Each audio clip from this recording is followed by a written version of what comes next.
Hello everybody, today I am discuss about how to read English. क्योंकि सबसे ज़्यादा समस्या होता है बच्चे इंग्लिश नहीं पढ़ पाते हैं, तो आखिर में हम क्या याद करें, ऐसा क्या कौन सा वर्क करें जिससे हमें इंग्लिश पढ़ना आ जाए। इसी पे आज हम बात करेंगे। पहली बात आप याद रखिएगा, concentration is the most important. अगर क्या होता है, ध्यान सबसे जरूरी होता है। क्योंकि आप अगर ध्यान नहीं लगाएंगे, आप सोचेंगे कि हम 5 मिनट में सीख जाएं, 10 मिनट में सीख जाएं, तो आप नहीं सीख पाएंगे। आपके लिए क्या होना चाहिए, टाइम होना चाहिए, यानी आपके पास कंसंट्रेशन होना चाहिए। आपको बैठ के देखना चाहिए कि कैसे एक स्टेप को पढ़ाया गया है, उसके बाद ही आप पढ़ सकते हैं। आप सोचेंगे कि मान लीजिए कि 10 मिनट में खत्म करें, तो 10 मिनट में खत्म नहीं हो पाएगा। उसके लिए क्या करना पड़ेगा, आपके लिए टाइम लगेगा। तो टाइम लगेगा तो क्या करेंगे, आपको वीडियो लास्ट तक देखना है, भले ही वो 1 घंटा का हो या 1.5 घंटा का हो, ठीक है।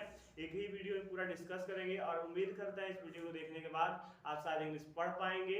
अगर आप इस वीडियो को देखने के बाद इंग्लिश नहीं पढ़ पाए तो याद रखिएगा, आप कभी भी नहीं पढ़ पाएंगे। क्योंकि इसमें वो चीज़ आपको बताई जाएंगे जो इंग्लिश पढ़ने के लिए बहुत ही महत्वपूर्ण होता है। और आपको बता दें, सबसे इंपॉर्टेंट होता है इंग्लिश पढ़ना। अगर आप इंग्लिश नहीं पढ़ पाएंगे तो इंग्लिश याद नहीं कर पाएंगे। जब इंग्लिश याद नहीं कर पाएंगे तो एग्जाम में लिख नहीं पाएंगे, और एग्जाम में नहीं लिख पाएंगे तो नंबर क्या होता है, कम आता है, ठीक है। उसके बाद जब बच्चों को क्लास में रीडिंग कराई जाती है तो बच्चे रीड नहीं कर पाते हैं, तो उससे बहुत बुरा प्रभाव पड़ता है। क्योंकि टीचर को लगता है कि ये लड़का जो है पर इंग्लिश ही नहीं पढ़ पाता है तो लिखेगा क्या। अगर आप एग्जाम में लिख भी देते हैं तो क्या होता है, टीचर कई बार उसको रीड करता है, कहीं पे मीनिंग मिस्टेक होता है तो उसको कट कर देता है। क्यों कट कर देता है, क्योंकि उसको लगता है कहीं ना कहीं आप क्या कि चीटिंग की है, तभी आप लिख पाए हैं, क्योंकि आपको इंग्लिश नहीं पढ़ना आता है।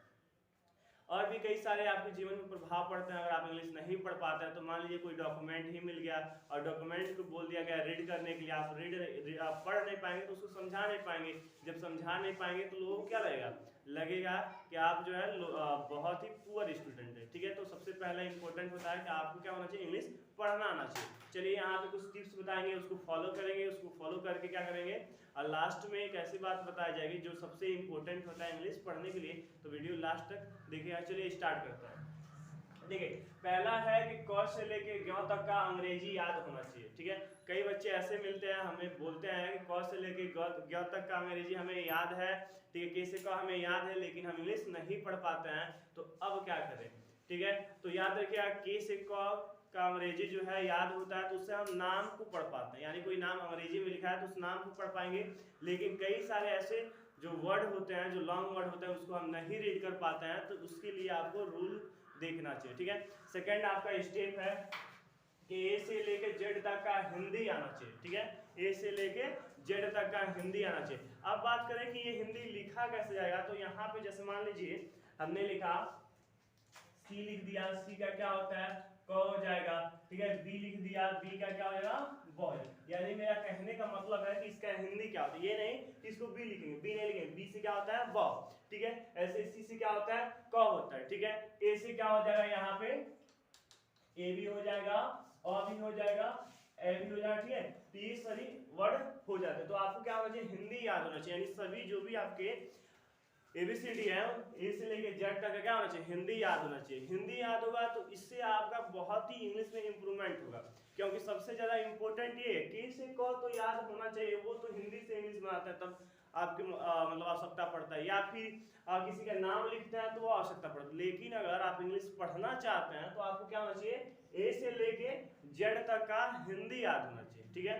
ये सेकेंड स्टेप। थर्ड स्टेप आपका क्या होना चाहिए कि जितने भी, जैसे मान लीजिए यहाँ पे एग्जाम्पल देखिए, जैसे मान लीजिए राम लिखा है, तो आपको पता होगा कि अगर याद रहेगा के से क तो आर से क्या हो जाएगा, र, ठीक है, ठीक है।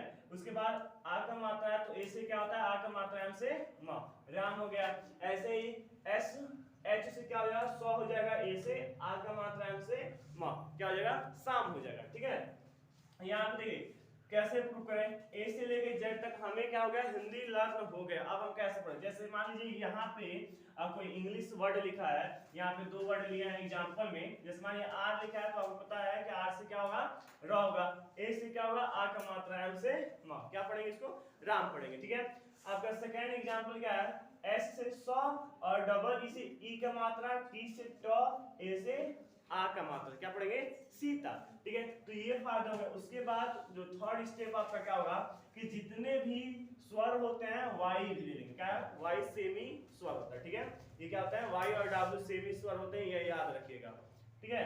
तो यहाँ पे क्या हो गया, इन सभी का उच्चारण पता होना चाहिए, क्योंकि जितने भी मात्राएं बनाए जाते हैं वो सभी क्या होते हैं, इन्हीं शब्द से मात्रा बनता है। आपका ए ई आई ओ यू वाई से क्या होता है, मात्रा बनता है। तो सभी सबसे इंपॉर्टेंट होता है मात्रा पता होना चाहिए, क्योंकि मान लीजिए हिंदी में भी आपको पता होगा कि सबसे इंपॉर्टेंट क्या होता है, मात्रा। अगर मात्रा आपको आता है तभी क्या करेंगे आप इंग्लिश पढ़ पाएंगे, चाहे हिंदी पढ़ पाएंगे। तो सबसे इंपॉर्टेंट क्या होता है, मात्रा। तो अब चलिए हम एक एक का उच्चारण देखेंगे। जैसे यहाँ पर दिया गया है ए का उच्चारण अ आ ए ओ होता है, ठीक है। तो ये प्रमुख जो होते हैं ए के उच्चारण है। तो याद रखिएगा कि ए के उच्चारण क्या होता है। अब चलिए देखते हैं कब करेंगे ए का उच्चारण अ, ए का उच्चारण आ, ए का उच्चारण ए, ठीक है। ये सारे स्टेप देखेंगे।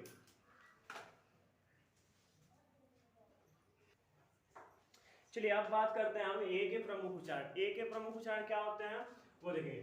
चलिए यहाँ पे पहला एक उच्चारण क्या अ आ देखेंगे। तो देखिए यहाँ पे लिखा है अगर किसी शब्द का पहला अक्षर ए हो तो ए का उच्चारण क्या करेंगे, या तो अ करेंगे या आ करेंगे, ठीक है। याद रखिएगा कि अगर किसी भी शब्द का पहला अक्षर ए हो तो ए का उच्चारण क्या करेंगे, या तो अ करेंगे या आ करेंगे। एग्जाम्पल समझते हैं। यहाँ देखिए ए है तो ए का यहाँ पे पहला अक्षर है तो इसका क्या होगा, आ हो गया। आ, आर से र क्या हो गया, आर हो गया, ठीक है। यहाँ पे देखिए ए है पहला अक्षर तो क्या है, अ है, तो अ, ठीक है। आपको पता होगा कि भी से क्या होता है व, ए आई से ए का मात्रा होता है, एल से ल, अवेल, ठीक है। तो ये याद रखिएगा कि अगर ए पहला अक्षर आ जाए, क्या आ जाए, अगर किसी शब्द का पहला अक्षर ए हो जाए तो एक उच्चारण क्या करेंगे, आप अ करेंगे या आ करेंगे, ये कंफ्यूज मत होती है, ठीक है। उसके बाद दूसरा क्या कहा, अगर किसी शब्द में ए के बाद क्या आ जाए, वाई आई एन आए तो ए का उच्चारण क्या करेंगे, ए करेंगे, क्या करेंगे।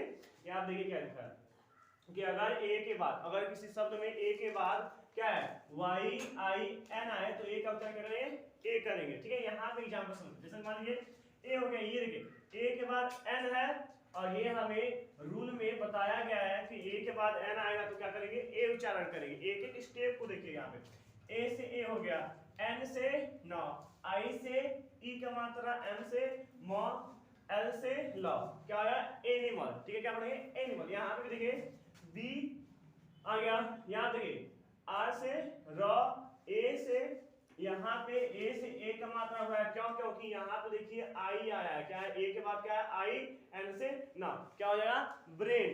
उसके बाद थर्ड देखिए यहाँ पे अगर किसी शब्द में ए के बाद आर आए तो ए का ए अ करते हैं, क्या करेंगे, अगर किसी शब्द के बाद ए के बाद, किसके, ए के बाद आर आए तो ए का उच्चारण क्या करें, ए अ करेंगे, क्या करें ए अ, ठीक है। यहाँ पे देखिए एग्जाम्पल में पी से प हो गया, ए आई, उसके बाद क्या है आर आया, तो ये कंफ्यूज मत हो गया, आई के बाद भी आर आ सकता है। तो यहाँ पे ए का मात्रा ओ आ गया, पे आर से र, क्या हो गया पेयर। एस एच से सौ, ए के बाद आर आया तो ए का क्या करें, ए अ करें, क्या करें ए अ, ए का मात्रा लगा दिए और लिख दिए से अ, आर से र, शेयर। यहाँ पे कंफ्यूज होने वाली ये है कि ई का उच्चारण क्यों नहीं करते हैं, लास्ट में ई का उच्चारण क्यों नहीं करते हैं। आपको बता दें कि इंग्लिश रीडिंग का ये क्या है कि अगर किसी भी शब्द में लास्ट में ई आए, किसी भी शब्द चाहे कितना भी बड़ा शब्द हो और लास्ट में किसी भी शब्द के बाद ई आ जाए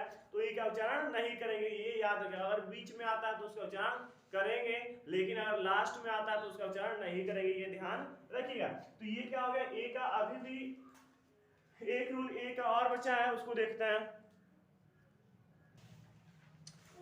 चलिए अब बात करते हैं यहाँ पे कि डी क्या हो जाएगा, अगर किसी शब्द में ए के बाद एन या डी आए, ठीक है। याद रखिएगा कि ए के उच्चारण में अगर किसी शब्द के बाद एन और डी आए तो ए का उच्चारण ए करेंगे, क्या करेंगे ए करेंगे। यहाँ देखिए जैसे मान लीजिए बी से ब, ए के बाद एन है तो ए का उच्चारण ए, ठीक है। बैक एन डॉ, ठीक है, बैंड हो गया। एस से आधा सौ, टी से टॉप, ए के बाद एन है, क्या है ए के बाद एन आया है तो क्या करेंगे ए का मात्रा, ठीक है, एन से डी से डॉ, स्टैंड हो गया। ये याद रखिएगा कि जो इसमें एन आ रहा है उसका उच्चारण नहीं किया जाता है, ठीक है। एन और और डी का उच्चारण नहीं करेंगे, ये याद रखिए। याद रखिएगा अगर किसी भी शब्द में, चाहे कोई भी शब्द हो, कितना भी बड़ा शब्द हो, अगर ए के बाद एन आता है या डी आता है तो और एन और डी का उच्चारण नहीं करेंगे, और जो ए का उच्चारण होगा वो क्या होगा, ए का मात्रा यानी ए होता है। ठीक है, ये इंपॉर्टेंट है, इसको याद करेंगे। ठीक है, उसके बाद क्या है, यहाँ पे दूसरा उच्चारण के ई का उच्चारण क्या करते हैं, अ आ ई ए। ठीक है, ये करते हैं ई के उच्चारण। ठीक है, यहाँ पे देखिए पहला है कि अगर किसी शब्द में ई के बाद, अगर किसी शब्द में ई के बाद क्या है, ए हो, तो ई का उच्चारण क्या करेंगे, अ करते हैं। क्या करते हैं, अ करते हैं। ये याद रखिएगा, रूल इसलिए बार बार रिपीट कर रहे हैं क्योंकि रूल इंपॉर्टेंट होता है इंग्लिश रीडिंग करने के लिए। अगर आपको पूरा रूल पता होगा तभी आप किसी भी इंग्लिश को पढ़ सकते हैं, अगर रूल नहीं पता होगा तो इंग्लिश नहीं पढ़ सकते। तो इंपॉर्टेंट ये है, कई सारे टीचर ये बोलते हैं कि के से क याद कर लो इंग्लिश पढ़ लो। ठीक है, ये गलत चीज है। के से क याद करके आप इंग्लिश नहीं पढ़ सकते हैं, सिर्फ नाम पढ़ सकते हैं या फिर किसी का नाम अंग्रेजी में लिख सकते हैं। ठीक है, तो उससे इंग्लिश नहीं पढ़ पाएंगे। लेकिन आपके लिए रूल इंपॉर्टेंट है। देखिए यहाँ पहला रूल क्या कहा गया है कि ए के बाद, किसके बाद, सॉरी ई के बाद ए हो तो, ई के बाद क्या हो, ए हो तो ई का उच्चारण क्या करेंगे, अ करेंगे। क्या करेंगे, अ करेंगे। यहाँ पे देखिए जैसे मान लीजिए ई के बाद ए है, क्या है, ई के बाद ए है, तो ई ए से अ हो गया। ठीक है, और आर से र, टी ए से थ, क्या हो गया, अर्थ हो गया। उसके बाद देखिए यहाँ पे भी ई के बाद क्या है, ए है। क्या है, ई के बाद ए है, तो ई ए का, इन दोनों का, देखिए ये इंपॉर्टेंट है कि आपको ये नहीं कि क्या करेंगे, इसका अलग लिख देंगे इसका अलग नहीं, दोनों का लिखेंगे। यहाँ पे ई ए का क्या हुआ, अ हो गया, सॉरी यहाँ पे एन रहेगा। ठीक है, एन से 9 हो गया, ई से ए का मात्रा, एस से क्या हो गया 100। ठीक है, तो यहाँ पे क्या है, अनेस्ट हो गया। क्या हो गया, अनेस्ट। यहाँ पे देखिए कहा गया है कि ई का उच्चारण ए भी होता है, यहाँ पे देखेंगे ए भी होता है। ठीक है, तो ये कंफ्यूजन मत होइएगा। ठीक है, तो ये क्या हो गया, अनेस्ट हो गया, ये क्या हो गया, अर्थ हो गया। तो ये इंपॉर्टेंट है क्या आपके रीडिंग सेक्शन के लिए कि आपको रूल पता होना चाहिए। रूल पता होगा तो आप रीड कर पाएंगे, रूल नहीं पता होगा तो रीड नहीं कर पाएंगे। और जब रीड कर पाएंगे तभी तो इंग्लिश को समझेंगे, और इंग्लिश समझेंगे तो एग्जाम में अच्छे मार्क्स गेन कर सकते हैं। ठीक है, अब चलिए देखते हैं ई का दूसरा उच्चारण।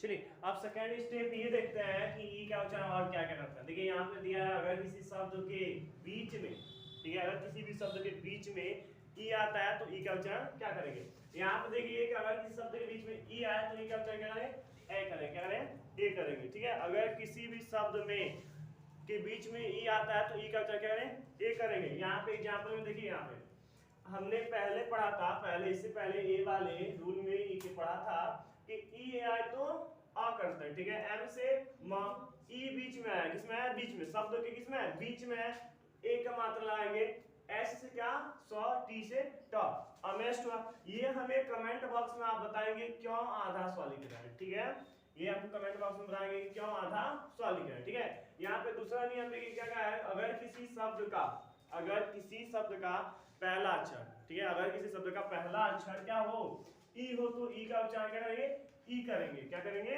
ई करेंगे। ये याद रखिएगा, अगर किसी भी शब्द का पहला अक्षर ई हो तो ई का उच्चारण क्या करेंगे, ई करेंगे। यहाँ देखिए पहला अक्षर है, ये भी पहला अक्षर, देखिए ई से ई, एल से ल, ई बीच में है तो ए का मात्रा लगा दिए, बी से व, एन से न, 11 हो गया। ठीक है, यहाँ देखिए ई से ई, डबल एफ से फ, ई बीच में है तो ए का मात्रा लगा दिए, सी से क, टी से ट, ये क्या हुआ, इफेक्ट। ठीक है, तो ये हमें यहाँ पे ये कंफर्म कर लिएगा कि ई का उच्चारण बीच में कभी ए करते हैं तो कभी ए करते हैं, ये याद रखिए। ठीक है, आपका फोर्थ क्या है, अगर किसी शब्द में क्या हो, ई के बाद यू आए तो यू का ई का उच्चारण क्या करेंगे, ई यानी ई यू, दोनों का उच्चारण क्या करेंगे, यू करेंगे। क्या करेंगे, दोनों का उच्चारण यू करेंगे, ये याद रखिएगा। उसके जैसे यहाँ पे ई यू है तो यू हो गया, एल से ल, ओ से ओ का मात्रा, जी वाई, जी से ज, और वाई से ई का मात्रा। ठीक है, जी से ग होता है लेकिन आपको रूल में बताया जाएगा क्यों यहाँ पे जब होगा, यू लो जी। ठीक है, यहाँ पे ई यू से क्या हुआ, यू, आर से र, ओ से ओ का मात्रा, पी से प, क्या हुआ, यूरोप। यहाँ पे भी लास्ट में क्या है, ई आया तो ई का उच्चारण नहीं करेंगे। तो ये कंप्लीट होते हैं आपके ए के उच्चारण और ई के उच्चारण। अब देखते हैं आई और यू का उच्चारण, इसको नोट कर लेंगे फटाफट।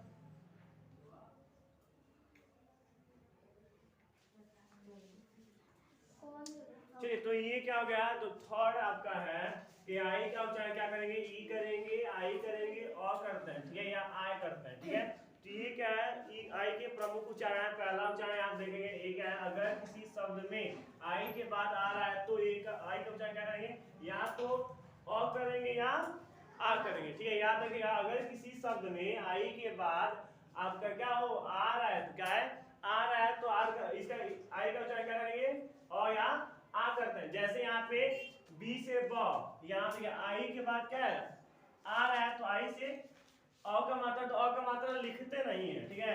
आर से क्या होगा र, डी से ड, क्या होगा बर्ड, ठीक है। यहाँ पे एफ से क्या हो गया फ हो गया, आई है, आर के बाद आई के बाद क्या है आर है, तो अ का मात्रा नहीं लिखते, आ का मात्रा लिखते, ये याद रखिए। तो क्या हो गया आर से र, एम से क्या हो गया म, क्या हो गया फॉर्म हो गया, ठीक है।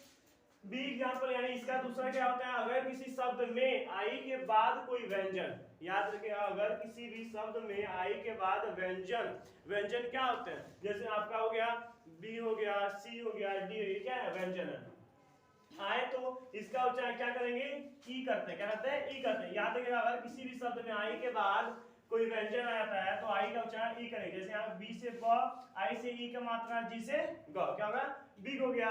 थर्ड यहाँ पे अगर किसी शब्द में आई ए, ठीक है, आई ए दोनों आए, तो इसका उच्चारण क्या करेंगे, या तो ई करेंगे या क्या करेंगे आई करेंगे, क्या करेंगे। यहाँ पे देखिए एग्जांपल में डी से ड, आई ए है, तो आ का मात्रा य, ठीक है, एम से म, ठीक है, एन से न, डी से ड, क्या पढ़ेंगे डायमंड, ठीक है। आज के लिए इतना ही, फिर मिलते हैं अगले वीडियो में, क्योंकि वीडियो लंबा हो जाएगा तो आपको भी देखने में समस्या आती है, क्योंकि बैठ के पढ़ना कंसंट्रेशन रखना बहुत ही मुश्किल होता है। तो उम्मीद करते हैं कि इतना आपको समझ में आया होगा। अब आपको क्या करना है कि इंग्लिश का बुक लेना है और उसको हिंदी बनाना है। क्या बनाना है, हिंदी। जैसे यहाँ पे हमने बनाया डायमंड बनाया, बिग बनाया, बर्ड बनाया है, तो ऐसे ही क्या करेंगे आप जो है इंग्लिश का किताब लेंगे और उसको अंडरलाइन करके रफ में लिख के बनाएंगे। अब बनाएंगे उसको रीड करेंगे, उसके बाद आप क्लास टीचर से या जो भी आपके सब्जेक्ट टीचर है उनसे कंसल्ट करेंगे। आप पूछेंगे क्या ये जो हम बनाए हैं, क्या ये जो हम पढ़ रहे हैं सही पढ़ रहे हैं या गलत पढ़ रहे हैं, ठीक है। तो आप क्या करेंगे, पहले रूल को याद करेंगे, रूल को याद करने के बाद आप क्या करेंगे रफ में बनाएंगे, रफ में बनाने के बाद आप रीड करेंगे, और इससे आपकी इंग्लिश जो होगी, रीडिंग जो होगी बहुत ही बेस्ट हो जाएगा, ठीक है। चलिए, अगर वीडियो पसंद आया तो वीडियो को लाइक कीजिएगा, चैनल पर नया है तो चैनल को सब्सक्राइब कर दीजिए, ताकि हमारे आने वाले नेक्स्ट वीडियो का नोटिफिकेशन आपको टाइम टू टाइम मिलता है। Thanks for this watching video.